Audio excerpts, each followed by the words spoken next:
Welcome to K-Catalog, your Taglish Korean compilation.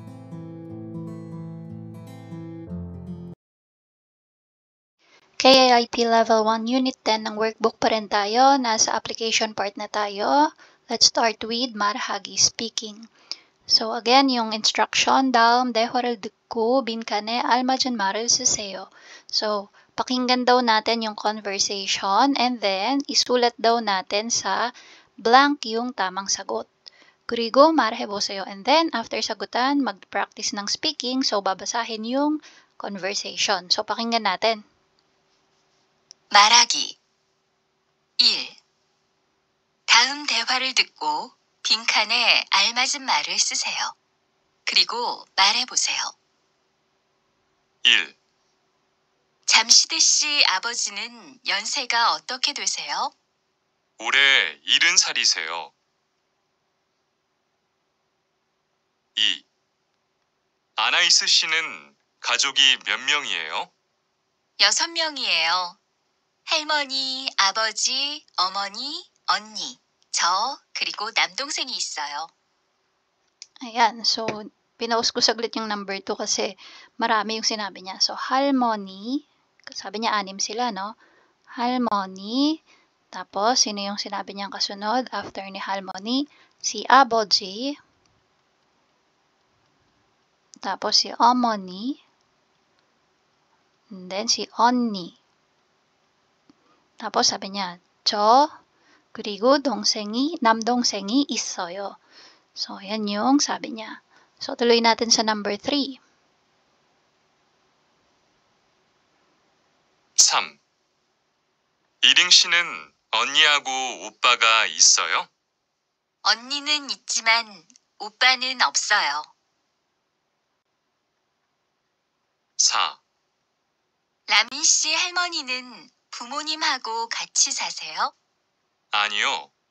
할머니는 혼자 사세요. Ayan, so ano yung ating mga nasa 1 to 4, basahin natin. Sabi ni Ga, 잠시드 씨 아버지는 연세가 어떻게 되세요? So tinatanong niya if anong edad na daw or ano yung age nung lolo ni 잠시드. Sumagot si 잠시드, 올해 70살이세요. So this year, 70 years old na daw yung kanyang lolo. 70 means 70. Next, number 2. Anay 씨는 가족이 몇 명이에요? So, tinatanong, ilan kayo sa family mo, Anais? Tapos, sagot niya, Anais, 6명이에요. So, 6 kami. Si Lola, si Papa, yan, kulang pala, no? 아버지, tapos bakit nagkukulang? Si 어머니, nawawala yung mga E. Yan. Tapos, si 언니, ako, at saka meron din akong kapatid na lalaki. Yun yung sabi niya. So, si Lola, si Papa, si Mama, si ate, ako, at saka may isang kapatid na lalaki. Yun yung sagot niya. So, tama. 6 silang lahat. Sa 2, 3, 4, 5, 6. Number 3. 이링 씨는 언니하고 오빠가 있어요? So, tinatanong if meron daw bang ate at kuya si Iring. Sumagot si Iring. 언니는 있지만 오빠는 없어요. So, may ate man ako or meron akong ate pero wala akong kuya, sabi niya. Number 4. 라민 씨 할머니는 부모님하고 같이 사세요? So, tinatanong niya if si Ramin 씨 daw ay kasama nila si Lola at saka si parents niya sa bahay. Kumbaga, si Ramin kasama yung parents niya sa bahay, no? Tapos, tinatanong din if pati si Lola kasama sa bahay, kasamang nakatira. Tapos, ang sagot ni Ramin, 아니요, 할머니는 혼자 사세요. Sabi niya, hindi, mag-isang nakatira si 할머니. Okay, so hindi nila kasama sa bahay. So, that's for 말하기. Punta tayo sa listening. For listening, sabi no, 다음을 듣고 물음에 답하세요. Pakinggan daw natin and sagutan tong mga questions. So, question number 1, 두 사람은 지금 무엇을 봐요? So, ano daw yung tinitingnan ng ating mga nag-uusap? Okay, pakinggan natin maigi. Tapos, number 2, true or false yan. So, kapag tama yung sinasabi dito sa 1, 2, and 3 sa papakinggan natin, then circle. Kapag mali naman, X. Tingnan natin. Number 1, sabi, 할아버지는 75세이십니다. So 75 years old na daw si lolo. So pakinggan natin maigi yung ano niya, no, edad niya mamaya. Number 2, 할아버지는 멋있으십니다. So pag sabi mong 멋, it means cool or awesome. Yan. So yung character niya is cool daw or awesome. So naka-honorific form siya, no? So 멋있으십니다. Instead of 멋있다, ginawang 멋있으십니다. Number 3, 할아버지는 요즘 일을 하십니다. So these days daw ay nagtatrabaho si 할아버지. Pakinggan natin maigi, no? So let's listen. 듣기 2. 다음을 듣고 물음에 답하세요. 라민 씨 가족 사진이에요? 네. 작년에 할머니 생신에 찍었어요. 이분은 누구세요? 정말 멋있으세요. 우리 할아버지세요. 할아버지는 연세가 어떻게 되세요? 75살이세요. 할아버지는 일을 하세요? 아니요. 작년까지는 일을 하셨지만 지금은 안 하세요. Ayan. 작년까지. Ayan, no? So, tingnan natin yung mga na-note ko. So, Ramin 씨의, sabi niya, nagtanong yung, babae na kausap kanina. Ramin 씨의 가족 사진이에요? Tinanong niya. So, sabi niya, family picture nyo ba to? Tapos sumagot si Ramin, sabi niya, ne, sabi niya. So, 가족 사진. Sagot natin dito, 두 사람은 지금 무엇을 봐요? 라민 씨의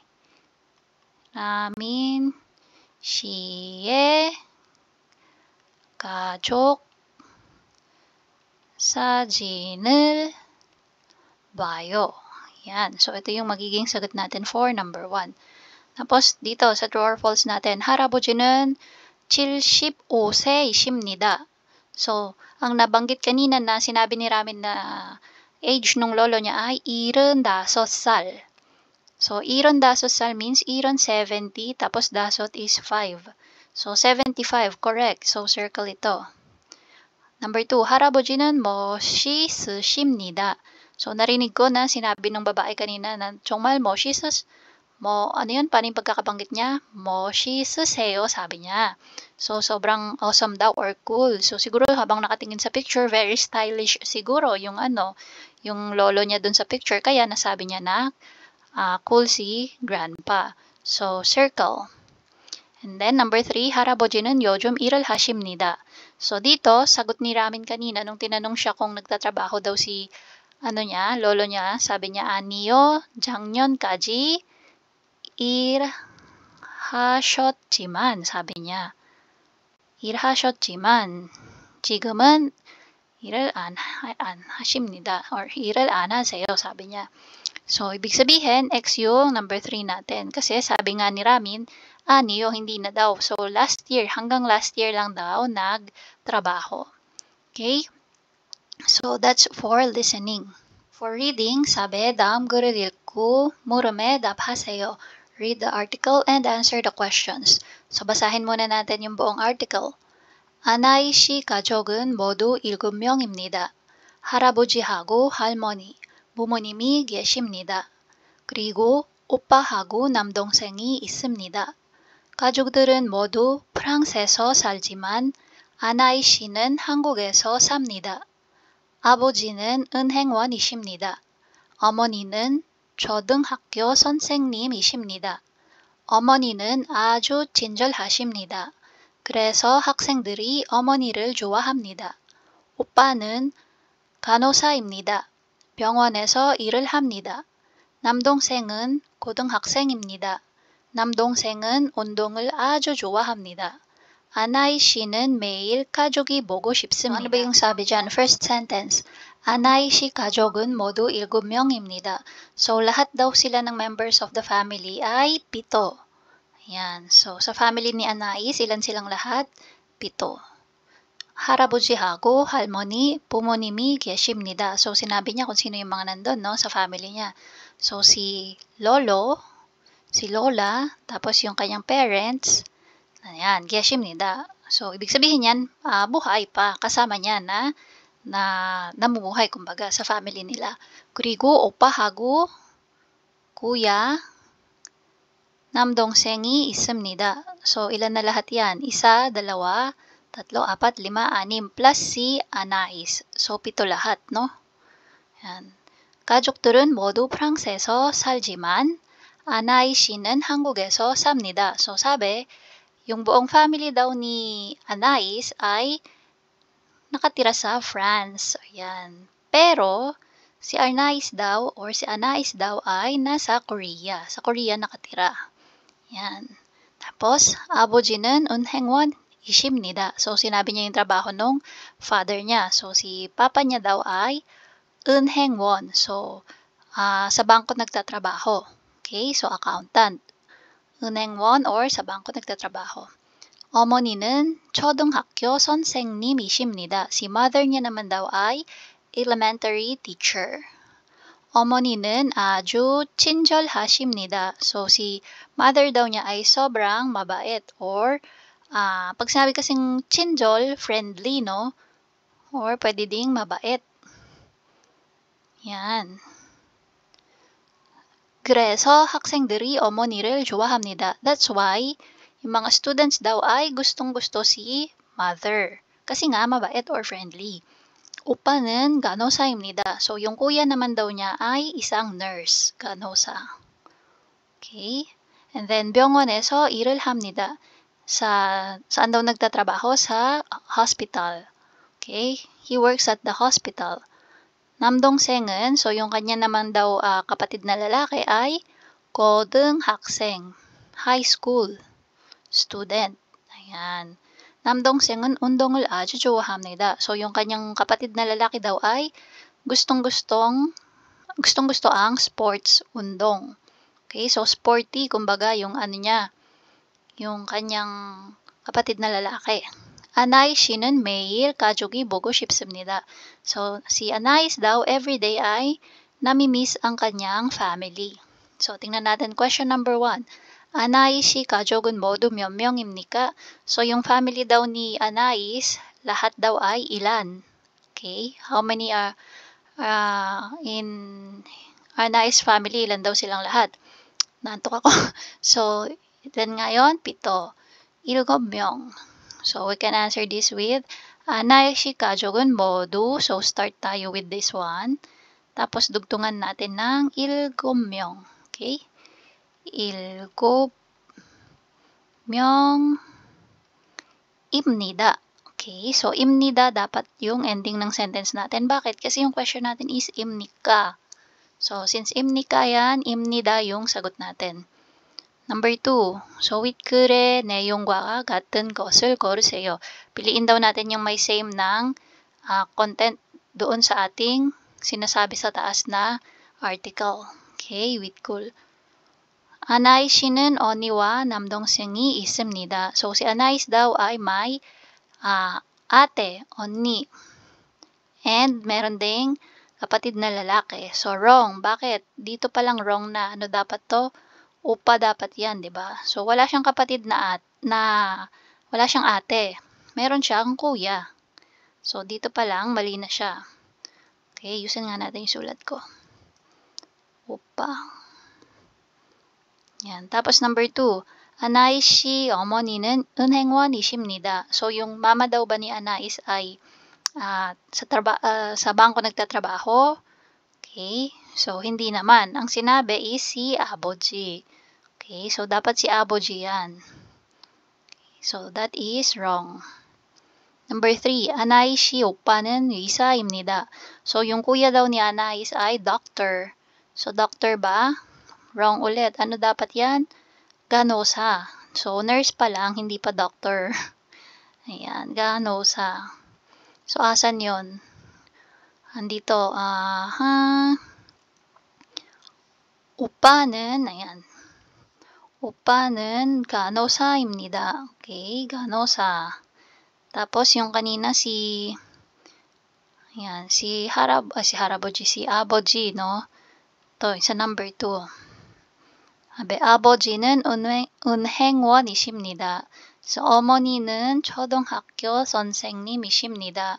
So, si 어머니 ay 초등학교 선생님, hindi siya unhengwon. Sino ang unhengwon? Si 아버지. Yan, so X to, no? And then, yan, pinapakita ko lang sa inyo kung saan ko nakuha yung mga sagot, no? So, number 1, 아나의 씨는 언니와 남동생이 있습니다. So, hindi 언니. Ano yung sabi niya? 그리고 오빠하고 남동생이 있습니다. So, 오빠 yan, 오빠. Okay? So, tingnan natin yung number 4. Siya na yung magiging sagot natin. 아나의 씨 동생은 운동을 좋아합니다. So, correct. So, yung kapatid ni Anais ay mahilig sa sports. Asan yon? 남동생은 운동을 아주 좋아합니다. Ayan. So, hindi man sinabing 아주, sinabi pa rin na 좋아합니다. Okay? So, number 4 yung sagot. Writing. So, last part na to ng workbook ng Level 1 Unit 10. Sabi, 다음은 희애우 씨의 가족 소개 글이에요. So, yung article daw natin dito ay about sa pag-introduce ni Haewoo Shi ng kanyang family. Okay? 글을 완성하세요. So, i-complete daw natin yung article. So, yung mga blank dyan, papalitan natin. Transform natin yung mga words sa ilalim. Okay? So, sabi, 우리 가족은 모두 5명입니다. 할머니, 아버지, 어머니가 blank. So, sino-sino yung nandito? 할머니, 아버지, 어머니. So, lahat sila ay mga matatanda, no? Mas matataas itong mga to kaysa sa nag-i-introduce, which is si Haewoo. So, yung itta magiging ge, tapos 심니다. Since yung first sentence natin ay nag-end sa imnida, so yung format ng ating sentence ay magiging biyupnida or simnida form. Okay? biyupnida, simnida.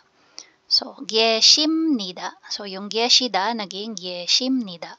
그리고 여동생이 한 명 있습니다.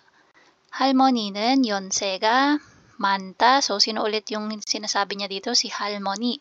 So, magiging 많으십니다. Yan. Next, 아버지는, so, sino ulit yung subject niya? Si papa niya. So, mataas pa rin sa kanya. So, 회사원이다 magiging 회사원이십니다. Yan. Next, 어머니는 경찰관이십니다. Yan o. 두 분 다 아주 바쁘다. So, dubun, yung sinasabi niyang dubun dito, yung dalawang tao daw, no? So, yung dalawang tao na yon is si 어머니 at saka si 아버지 yan. Okay? 아주, sobrang, 바쁘다, busy. So, yung 바쁘다 magiging 바쁘십니다. Okay? Kasi nga, yung subject niya is yung mother and father niya. Mas mataas pa rin sa kanya, no? 아버지는 요리를 잘하다 magiging 잘하십니다. Ayan. So, sino yun? Si 아버지. Next. 그래서 일요일에 자주 집에서 요리를 하다 magiging 하십니다. Okay. 저는 대학교 3학년입니다. 여동생은 고등학교 1학년입니다.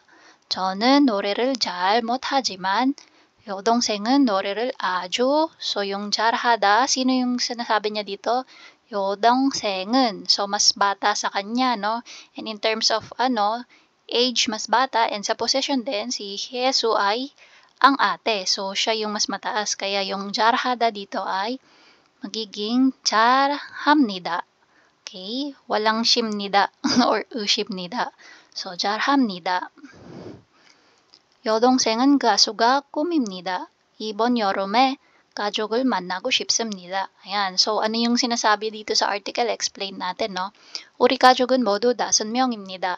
Yung family namin, lahat kami ay 5. Yan. 할머니, 아버지, 어머니가 계십니다. So, sino-sino daw yung mga matatanda na kasama nila? Si Lola, si Papa, at si Mama. So, since yung mga matatanda yung inintroduce niya muna, yung itta ginawang 계십니다. 그리고 여동생이 한 명 있습니다. So dito, yung 여동생 nung in-introduce nyo na yung kapatid niyang babae, so mas mababa sa kanya in terms of position and age, kaya hindi niya sinabing 한 명이 계십니다. Ang sinabi niya, 한 명 있습니다. Okay, so ano lang, casual na 있습니다, 비읍니다 yung format. 할머니는 연세가, so yung ano daw, no, edad daw ni Lola ay marami na. Okay, 많으십니다. Next, 아버지는 회사원이십니다. Si Papa ay isang company worker. Yan. 어머니는 경찰관이십니다. Si Mama naman ay isang police officer. 두 분 다 아주 바쁘십니다. Silang dalawa ay sobrang busy. 아버지는 요리를 잘 하십니다. Si Papa ay magaling magluto. 그래서 일요일에 자주 집에서 요리를 하십니다. That's why every Sunday, 그래서 일요일에, so that's why on Sunday pala, on Sunday, 자주, 자주 is often, ayan, madalas, kapag Sunday daw, nagluluto sa bahay. Sino? Si Papa. 저는 대학교 3학년입니다. So si Hyeso na yung nagsasalita dito, no? Ay, hindi pala Hyeso, Hyewu. Ayan, so siya yung ating sumulat ng article. So 저는, so si Hyewu yan. 대학교 3학년, so third year college na daw si Hyewu. 여동생은 고등학교 1학년입니다. Yung kapatid ko naman na babae ay first year high school. Sabi niya, 저는 노래를 잘 못하지만 여동생은 노래를 아주 잘합니다. Sabi niya, ako 잘 못하지만 hindi ako marunong kumanta, 노래를. So hindi daw siya magaling kumanta, pero yung kapatid ko naman ay sobrang galing kumanta. Yan. So sabi niya, no, 저는 노래를 잘 못하지만 ako hindi ako magaling kumanta, pero yung kapatid kong babae ay sobrang galing kumanta. 여동생은 가수가 꿈이다.